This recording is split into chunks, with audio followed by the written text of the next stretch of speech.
매거진원 초대석 시간입니다. 6월은 호국보훈의 달입니다.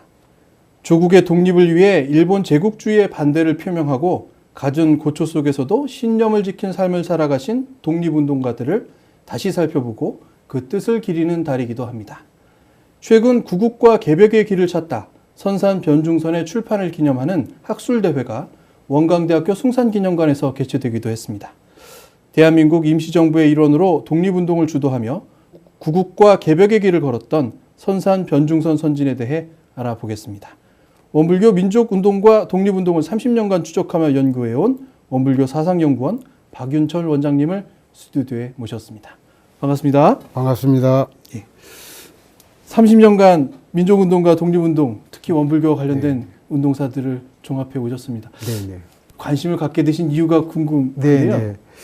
1975년에 원불교학과에 이제 예비교무로 입학을 했을 때 늘 우리 소태산 대종사님은 또 우리 선지님들은 일제시대 때 무슨 독립을 했냐 이런 얘기가 참 왈가왈부가 많았죠. 네. 그때부터 이제 하나의 화두가 돼가지고 1983년에 제가 이제 한국 근대사를 전공하기 위해서 대학원에 진학하면서부터 도대체 우리 원불교의 독립운동은 어떤 내용일까? 그걸 가지고 이제 추적하면서 이번에 이제 드디어 네. 대단한 큰 선진 한 분을 이제 발굴해서 소개하게 됐습니다. 네. 바로 출간하신 책이 이 책인 것 같은데요. 네, 그렇습니다. 네. 선산 변중선, 네, 네. 구국과 개벽의 길을 찾다 이 책을 네, 발간하셨습니다. 그리고 네. 학술대회를 여신 것으로 했습니다. 알고 있는데요. 우선 궁금해지는 것은 네. 선산 변중선 선진님께서는 과연 어떤 활동을 하셨는지가 궁금한데 네. 우선 소개해 주실 수 있겠습니까? 저도 이번에 이제 선사님 행적을 추적하면서 처음부터 끝까지 충격이었습니다. 10대 후반 때 이미 상해로 건너가셔가지고 청년들을 그 상해로 망명해 있는 우리 한국 청년들을 대표하는 그런 입장에서 상해 임시정부 의정원 의원, 네네. 지금으로 보면 국회의원을 네네. 역임을 하셨고 또 자료를 보니까 김구 주석께서 그렇게 아끼셨대요. 아끼셨고 그다음에 그 청년들을 중심으로 또 독립운동 단체가 결성이 되거든요. 네네. 상해 한인 청년 동맹회라고 거기에 또 이분이 중앙 집행위원장 네. 최고 지도자로 이렇게 활약을 하시는 모습을 찾아내서 아 우리 교단의 선진님 가운데도 이런 대단한 분이 계셨구나. 그래서 10대 후반부터 20대 후반까지 약 12, 13년 동안 네. 상해에서 우리 한국 독립운동을 대표하는 청년 측을 대표하는 뭐 기라성 같은 그런 독립운동을 하셨던 그런 어른으로 이번에 이제 확인이 돼서 네. 소개를 하게 된 겁니다.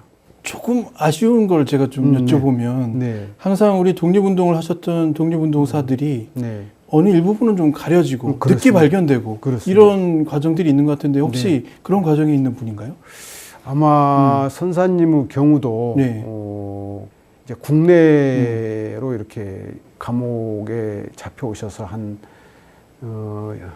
기간으로는 5년 동안 그 영어의 생활, 감옥에 미결수로 재판 받기 전에 수감되고 또 재판 받아가지고 만 3년을 그래서 거의 5년간의 옥고를 치르시고 석방은 되긴 했지만 45년까지 네. 끊임없이 감시를 받으셨던 것 같아요. 네, 그래서 그걸 이제 제대로 드러낼 수가 없으셨고 또 이분이 이제 만년에 우리 교단에 기여하셔가지고 내가 젊었을 때 한 거는 드러내지 않고 오로지 교단에 헌신하는 그런 입장이셨기 때문에 당신 스스로 이걸 드러내지 않으시려고 했던 것 같아요.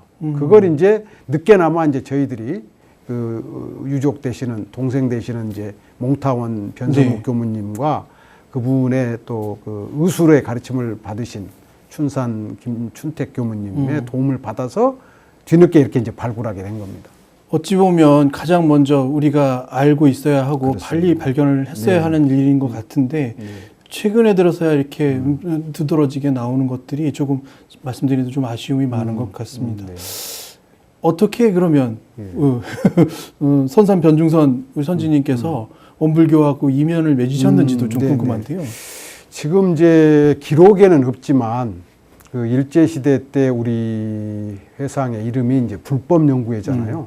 그럼 그 불법연구회는 조선의 이상향이다라고 그래가지고 1920년대 후반부터 동아일보라든지 조선일보라든지 또 시대일보라든지 이런 그 일간 신문에 굉장히 어떻게 보면 민족 정신을 잘 지키는 이상적인 종교단체로 소문이 났었어요. 근데 그것을 선산 변중산 선생님을 상해로 보내시는 이제 큰 후원자 스님이 한 분 계셔요. 하용화 스님이라고. 근데 이분이 굉장히 깨어 있었던 스님이셨던 것 같아요.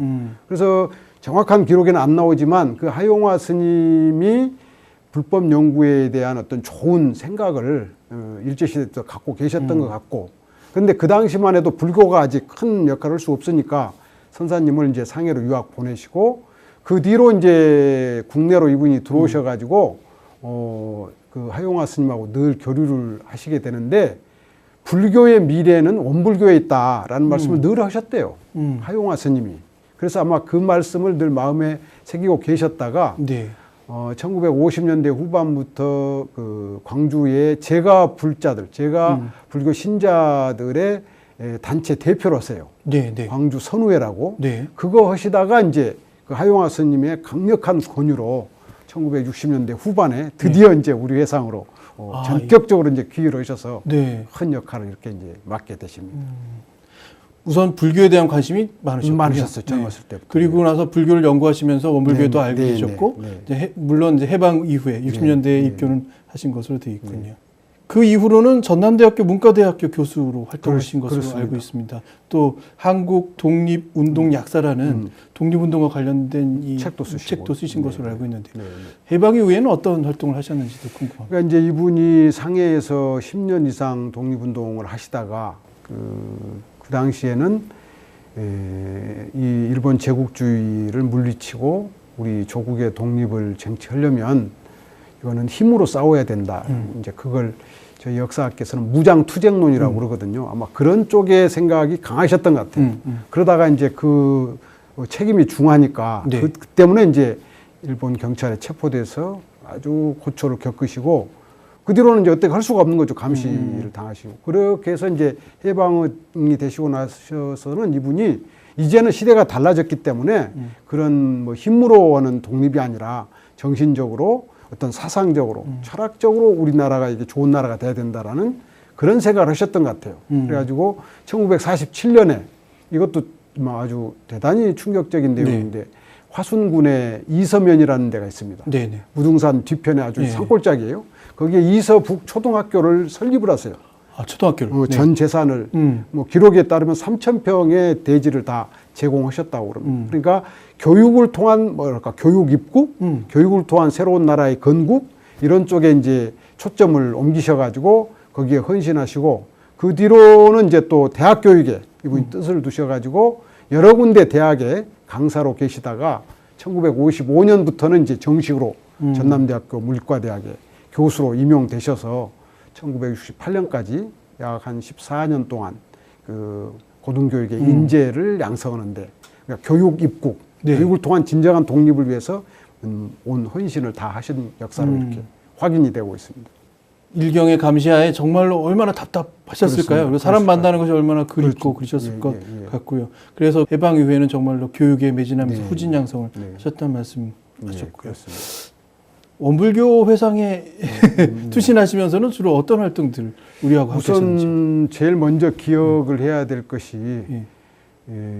이분이 이제 광주의 제가 불교도들의 대표 회장으로 활동하시다가 광주교당에 입교를 하게 되니까 같이 절친하셨던 광주의 제가 불교도 엘리트들이 대거 이제 광주교당에 입교를 하십니다.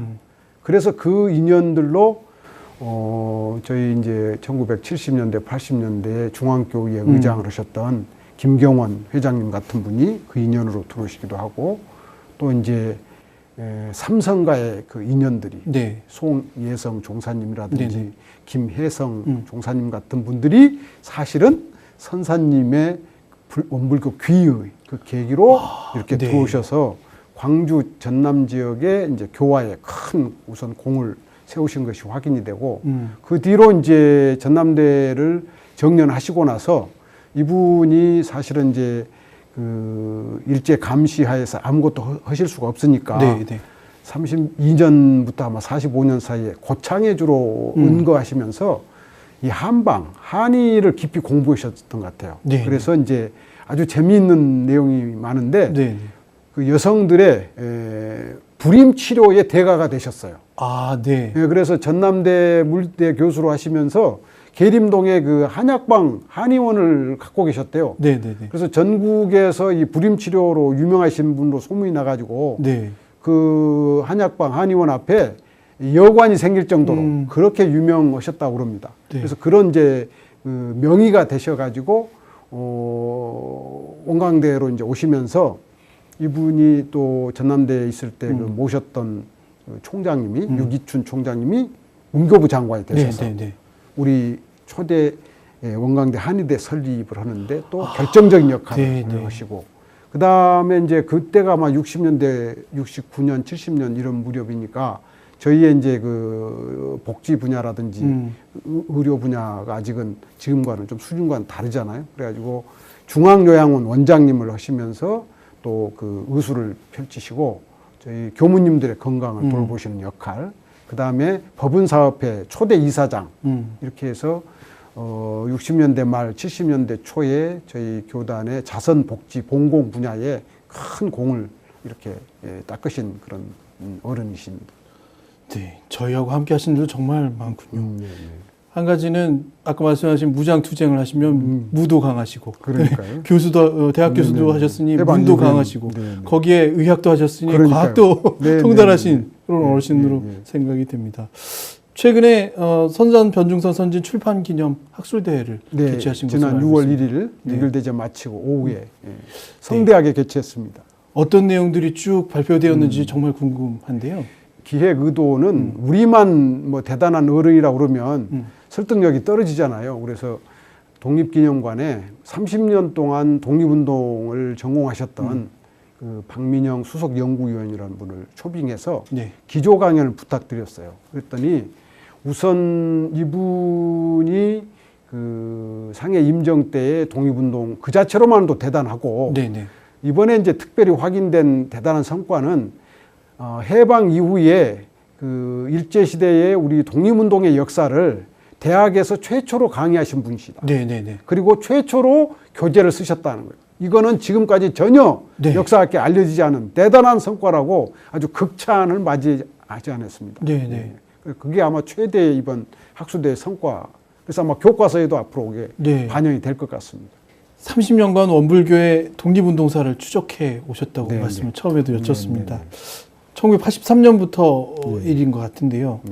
이 연구 내용을 보면 원불교의 교육운동 그리고 자선사업 이것이 모두 독립운동과 연결되어 있다는 말씀을 하시고 계시거든요. 어떤 내용인지 궁금합니다. 우선 이번에 이제 좀 소개해드리고 싶은 것이 1924년 원기 9년에 이제 우리 회상을 처음으로 익산에서 공개를 하잖아요.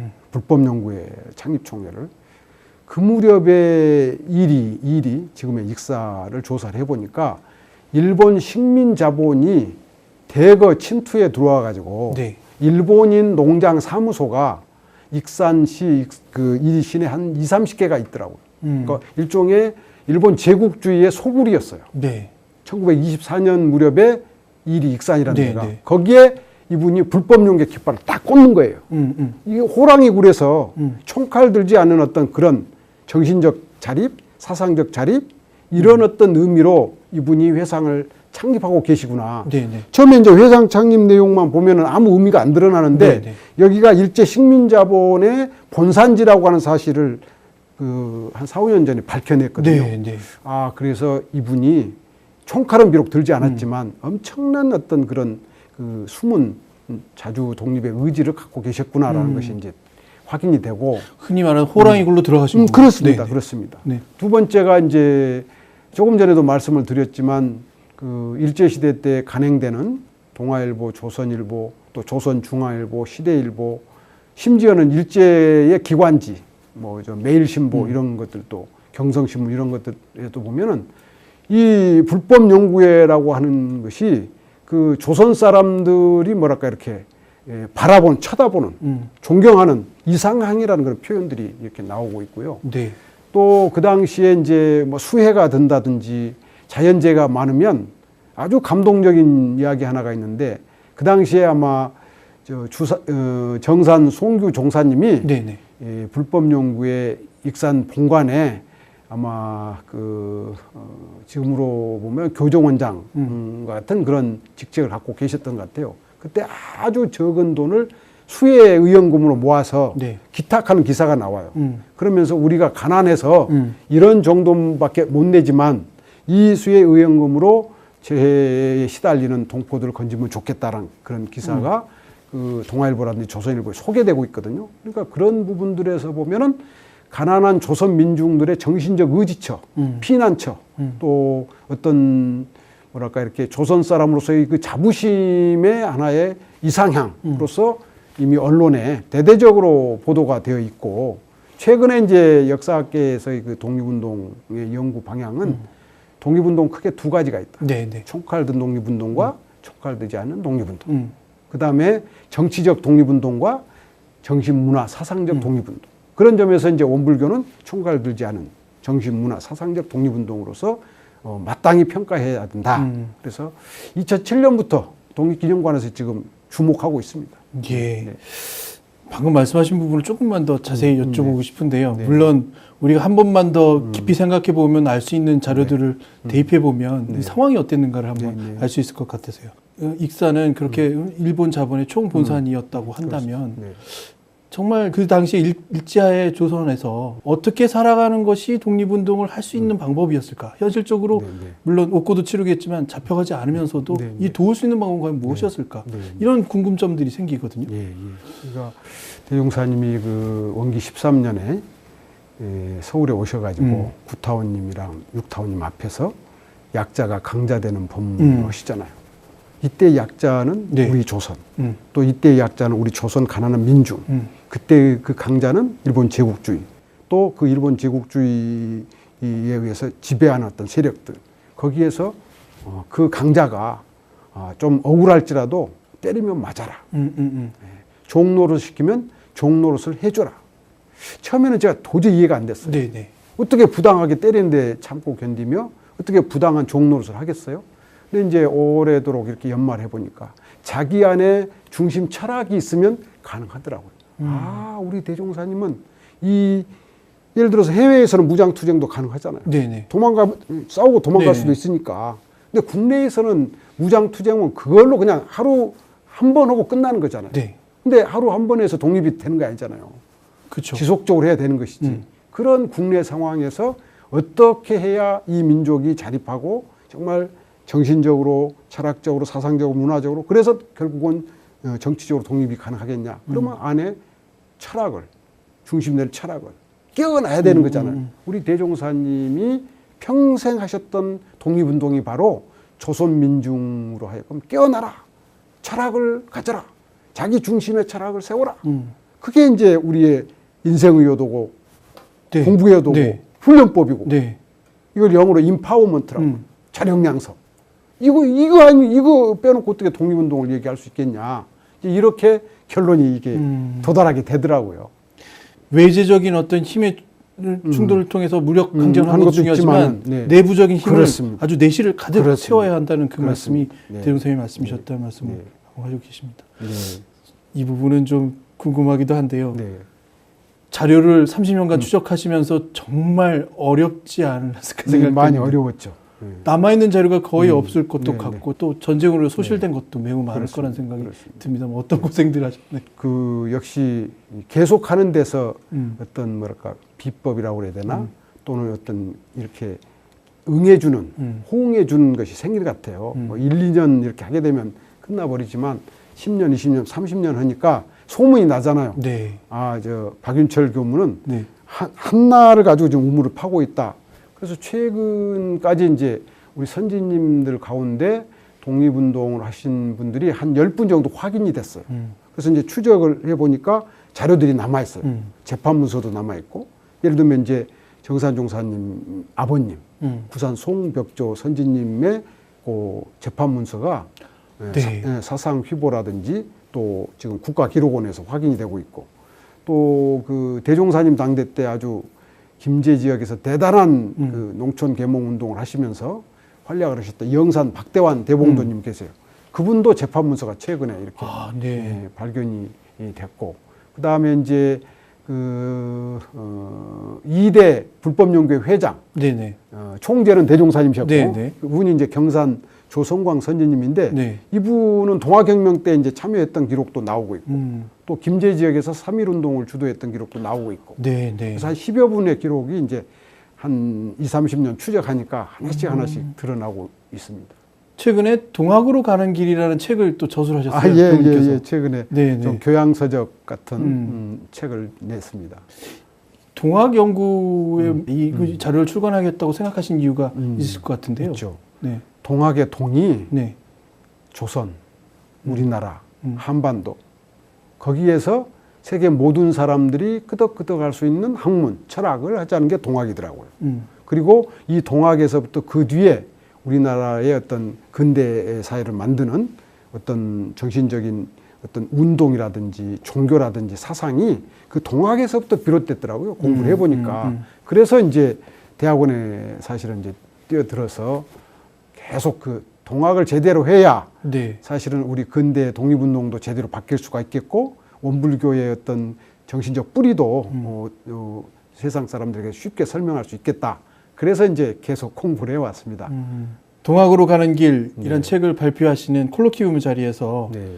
방금 말씀하신 민족 종교의 태동과 발전 과정에서 동학이 의미가 있다고 말씀하셨는데 네. 실제 동학은 어떤 일인가요? 네. 저희가 알기로는 동학 운동으로 알고 있고 또 민족 항쟁으로 알고 있기도 한데 종교적인 의미도 네. 그 우리나라 사람이 우리의 선배, 우리의 스승님들이 만든 최초의 종교죠. 우선 동학이라는 것이. 네. 그래서 거기서부터 이제 그 뒤로 사실은 증산교도 나오고 원불교도 나오고. 그러니까 초대 창립자, 창시자 같은 그런 역할을 이제 동학이 했고, 그 다음에 이제 이 동학의 핵심 사상은 뭐냐면 두 가지더라고요.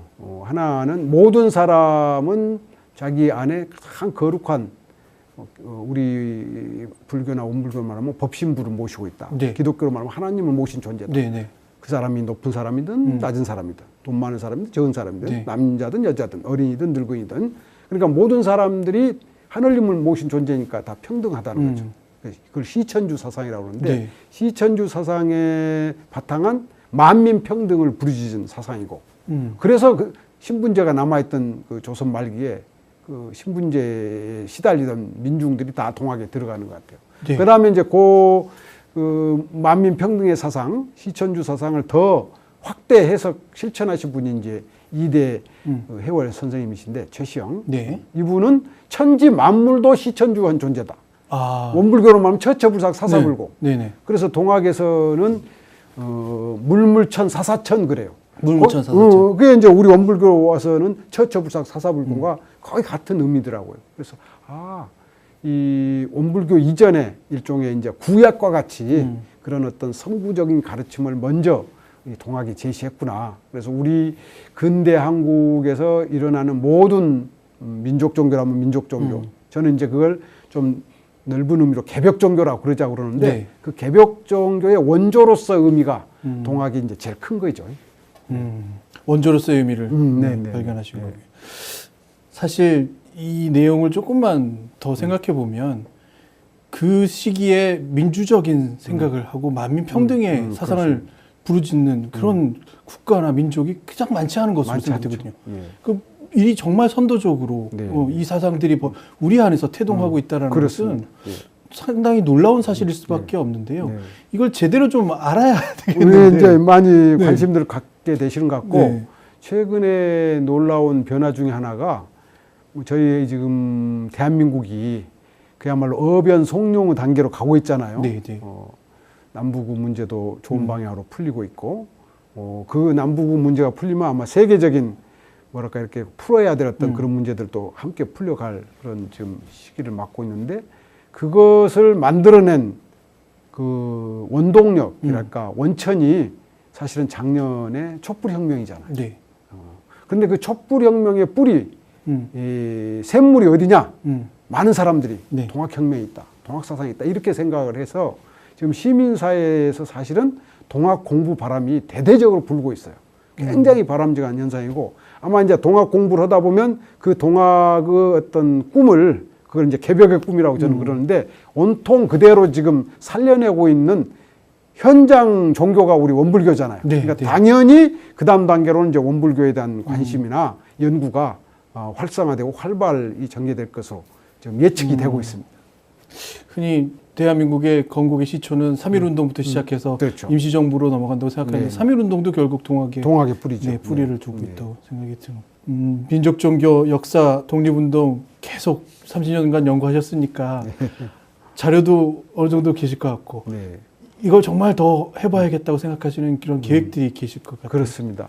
우선 이제 2년 전에 저희 정부 차원에서 원광대학교가 그동안에 원불교를 비롯한 이런 민족 종교, 개벽 종교 연구에 선두주자로서 공이 대단히 크다, 실적이 크다 그래서 6년간 지원해주는 사업에 저희가 선정이 됐잖아요. 네, 네. 그래서 그 성과를 올 8월 15, 16 이틀간 우리 한국의 최고의 석학들, 또 일본의 최고의 석학들을 모시고 대대적인 이제 국제학술대회로 일단 선을 보이고요.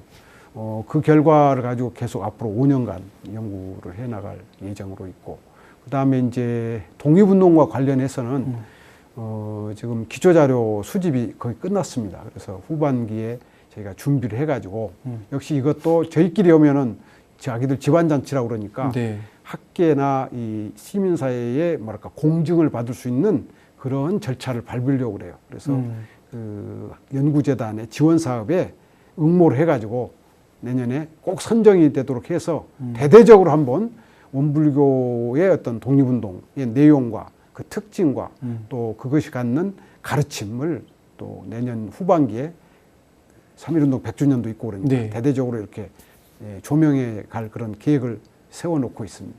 역사를 모르면 그 과거에 계속 반복되는 그렇습니다. 부침을 당하기도 하고요.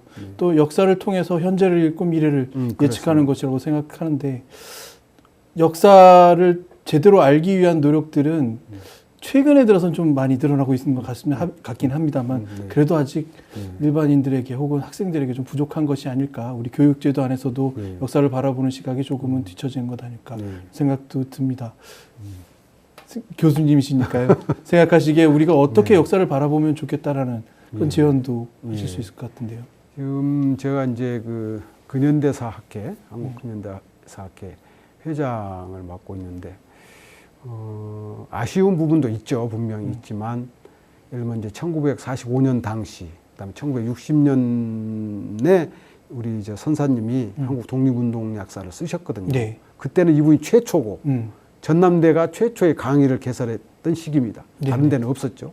근데 지금은 전국에 독립운동사 강의를 개설하고 있는 대학이 상당수가 됩니다. 그만큼 이제 확산됐다는 거고, 또 저희 현대사 학회는 거의 그동안에 지금 창립된 지 이제 한 27, 8년, 한 2, 3년 후에 30주년을 맞는데 그동안에 그 세월 동안에 거의 대부분 민족운동, 독립운동의 역사를 밝히는데 전력 투구를 해왔죠. 그래서 이제 그런 전문가들도 수십 명 이미 이제 양성돼 있고, 그래서 이분들이 이제 지금부터의 단계는 대중화하고 또 그걸 확산하고 또 아직 연구되지 않는 분야를 발굴하는 그런 대중화의 수준에 이제 와 있는 것 같아요. 네, 그리고 그걸 좀 더 재미있게 이렇게 교재로 만든다든지 뭐 디지털 세대에 맞는 시각 교재를 만든다든지 이런 것이 이제 저희들이 해야 할 과제가 아닌가 그렇게 생각을 하고 있습니다.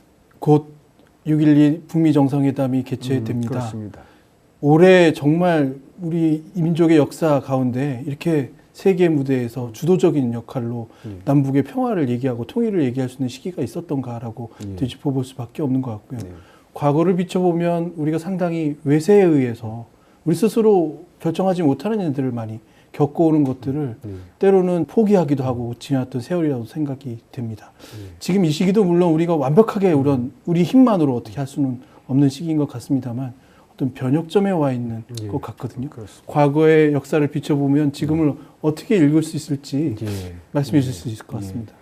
지금 한국 정치학계의 소식을 들으니까 그 정치학계 학자들이 유럽이나 미국에 갔을 때 작년에 우리나라 촛불혁명, 그 촛불혁명을 계기로 지금 남북관계가 좋은 방향으로 바뀌었잖아요.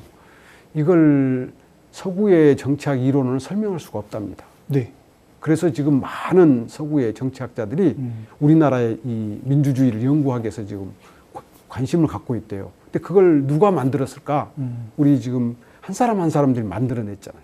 작년에 아주 재밌고 반가운 소식이 네. 촛불에 참여했던 모든 사람을 노벨 평화상 주자 그런 얘기가 있었잖아요. 그러니까 우리 한 사람 한 사람이 깨어서 사실은 오늘의 이런 좋은 방향을 만들어냈고 그것이 있도록까지는 사실은 이제 선사님과 같은 분들의 희생, 그 참 어둡고 괴로웠던 시절에 모든 걸 정신적으로, 물질적으로, 육신적으로 희생해 가면서 조국의 독립을 위해서, 광복을 위해서 헌신하셨던 분들의 희생이 있어서 그것이 더욱더 이제 커지고 후대에 좋은 영향을 끼쳐서 촛불혁명 같은 일이 일어나고 그게 사실은 이제 북한의 지도자를 움직이고 미국의 지도자를 움직여서 오늘의 이런 좋은 방향의 어떤 희망이 생기지 않았는가. 그래서 저희들 한 사람 한 사람이 희망을 가지고 끊임없이 이 좋은 방향을 향해서 지혜를 모으고 힘을 모을 때 결국은 세계 평화, 조국의 어떤 진정한 남북 평화 통일도 가능해지고 그렇게 함으로써 이제 좀 더 좋은 사회가 가까운 시일 내에 이렇게 찾아오지 않을까 그렇게 지금 희망을 가져봅니다. 마치 동학에 모인 그 농민들과 평민들이 네. 이 미래의 세계를 정말 희망으로 바라보면서 그 모였던 그리고 그렇게 마음을 모았던 것처럼 지금 또다시 우리가 그것을 한번 뒤집어 볼 만한 일이 있다 생각이 듭니다. 전하고 싶은 말씀을 전할 수 있는 시간을 드린 시간인데요. 네, 카메라를 보시고 전하신 말씀. 무엇보다도 먼저 선산 변중선 선지님과 같은 참 조국이 암흑기에 있을 때 모든 것을 다 바쳐서 조국 광복과 독립을 위해서 헌신해 주신 선배님, 선녀님들의 그 은혜와 그 노고에 대해서 진심을 담아서 감사 말씀을 드립니다. 또한 그분들의 역사를 드러낼 수 있게 그동안 자료를 이렇게 간직하시고 또 그것을 저희들에게 전해주신 그 유족 또 친지 이런 분들의 그 노고에 대해서도 진심으로 감사 말씀을 드립니다. 저를 비롯한 저희 후진들은 선열들의 그런 께서 쌓아오신 훌륭한 역사와 전통을 다음 세대로 잘 계승할 수 있도록 계승되도록 저희들 또 이제 혼신의 힘을 다해서 노력을 아끼지 않도록 하겠다는 약속을 드리고요. 그 다음에 이제 이런 일들이 그 어떤 한 개인의 힘으로 되는 것이 아니라 뜻있는 분들이 이렇게 마음을 모으고 또 관심을 가져주시고 박수를 쳐주시고 그렇게 함으로써 이루어지는 것 같아요. 그래서 앞으로도 변함없이 저희 나라가 좋은 방향으로 가고 또 선열들의 어떤 공적들이 하나씩 잘 드러날 수 있도록 늘 따뜻한 관심을 가지시고 지켜봐 주시고 격려의 박수를 보내주시기를 당부드리면서 인사를 가름하고자 합니다. 감사합니다. 저희가 잘 모르고 있었던 은혜가 있었다라는 것을 오늘 다시 한번 깨닫게 됩니다. 이렇게 자기 몸을 투신해서 독립을 위해서 그리고 옳은 일을 위해서 이렇게 투신하신 분들의 그 은혜를 우리가 모르고 잊고 살았던 것을 이제 알게 됐으니 보훈해야겠다라는 생각으로 이제 이어져야 될 것 같고요. 특히 말씀하신 우리 원불교는 교육과 또 자선사업 이것들을 통해서 독립운동을 일궈온 것과 마찬가지이므로 지금도 똑같이 한번 매진해야겠다라는 생각으로 한번 정리해 보겠습니다. 오늘 말씀 감사합니다. 아유 고맙습니다.